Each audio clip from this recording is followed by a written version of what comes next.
To my YouTube listeners, if you haven't subscribed to the channel yet, please subscribe. It'll make a big difference for the Chassidic Story Project. This is the Chassidic Story Project with Barak Hullman, podcasting from Jerusalem, Israel. This podcast is sponsored by listeners just like you. To become a supporter of this podcast, please go to HasidicStory.com. HASIDIC story.com. You'll never know. You'll never know. You'll never know.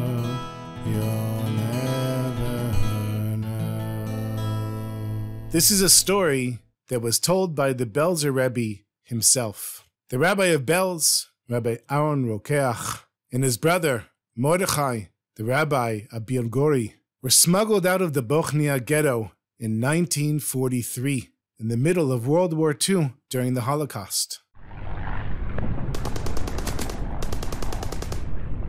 The Chassidim were able to find a Hungarian officer in the army who was highly ranked and who had a warm place in his heart for Jews. He was paid very nicely for doing this job, but he also did it because he heard that the two rabbis were very holy men, and being a religious man himself, he wanted to be able to help the Jewish people and the rabbis and make some money. The plan was to work like this. The high-ranking Hungarian officer would be traveling in the official service of the Hungarian army, and his mission would be to bring back to Hungary from Poland two very important Russian generals who had been captured in the war that were going to be brought to Hungary for interrogation. And these two captured generals were the Belzer Rebbe and his brother, Reb Mordechai. So the Hungarian officer, he did all of the necessary arrangements, making sure they would be able to get through all the checkpoints both in Poland and Hungary. He had all of the forged documents. Everything was in perfect order, and there were even different license plates for his car that he would exchange along the way, just in case somebody was tracking them. And it was only after the two Rebbes had come to his car that the Hungarian officer realized that he'd forgotten to bring Russian army uniforms for the so-called generals. But at this point, it was too late to go back. There was nothing to be done. And so the Hungarian officer, he figured, if I just behave in a confident way, I don't think there's going to be any problems. And after months of preparation, the journey began. It started first with the escape of the two Rebbes from the Bochnia ghetto. And there were many bold and heroic deeds that had to take place in order for the Rebbes to leave, including two Chassidim that played the role of the Rebbes for a few days so that the Nazis, Yamach Shamam, wouldn't notice that the Rebbes had disappeared. And now the two generals, that is, the Rebbes, were sitting in the back seat of an official Hungarian officer's army car. And the Hungarian officer was driving from one checkpoint to the next.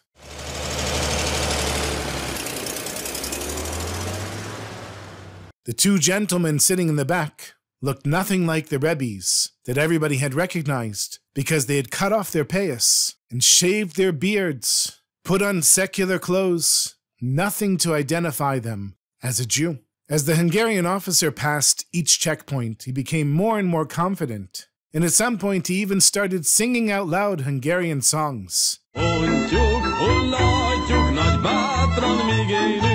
one point during the journey, he felt so confident that things were going to work out just fine. He parked the car next to a tavern and went inside and had a few drinks while he left the two Rebbes sitting in the car. And when he came out an hour later, he kept walking around the parking lot, but he couldn't find the car. He started to panic. He thought maybe somebody had found the Rebbes and captured them and taken the car. But then he realized the car was in the exact same spot that he had left it before, but it was covered in a heavy cloud that had miraculously come down just where the car was.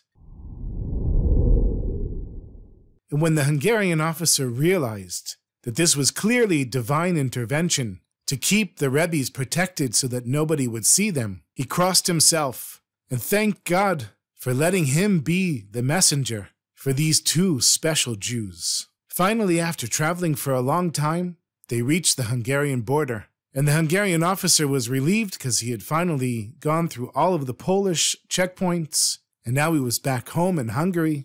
And this was the last step of the dangerous journey. And the Hungarian officer was in a very good mood. Besides the drinking he had done before, he felt very confident and very secure being back home. Just before they had reached the checkpoint, he stopped the car and changed the license plates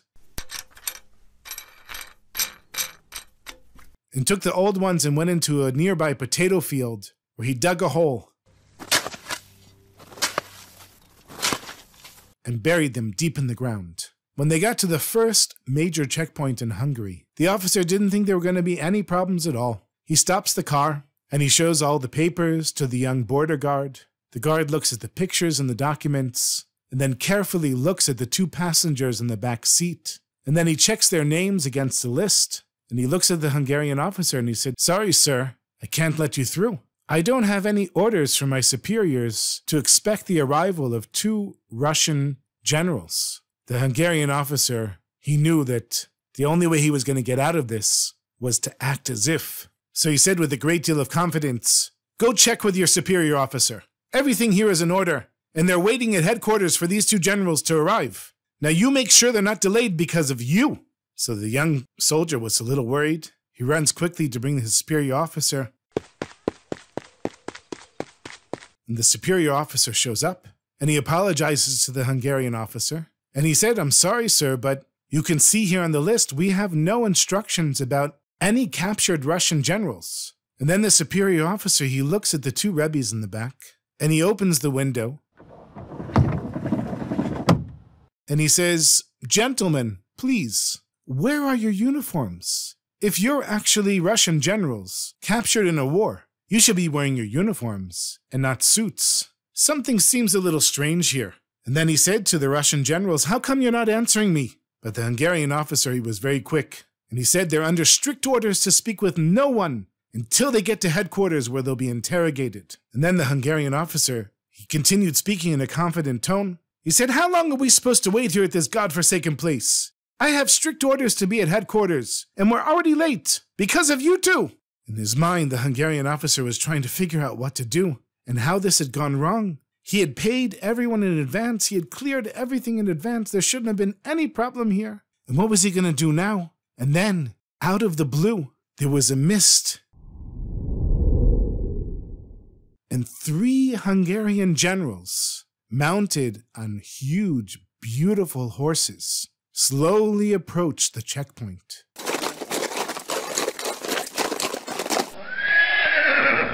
They came over to the border guards, both the junior officer and the superior officer, and they told them very clearly to let the captive generals through, that it's true that someone is waiting for them at headquarters and they're already late. Right away, the superior officer snaps to attention. He salutes the 3 generals on the horses and orders the younger soldier to open the border and let the car through.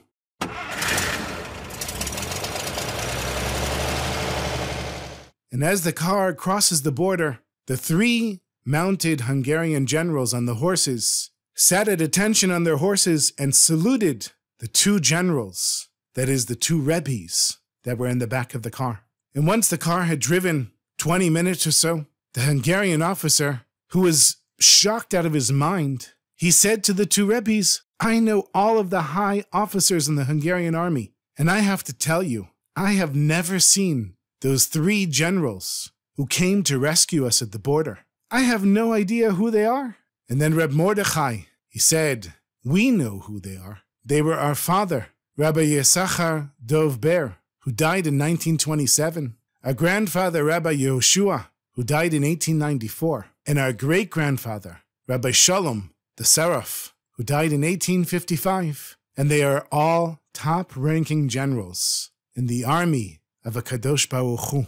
And when the Hungarian officer heard this, he crossed himself again, thanked God, and realized that the 2 Rebbe's who had been traveling with him were really great holy men.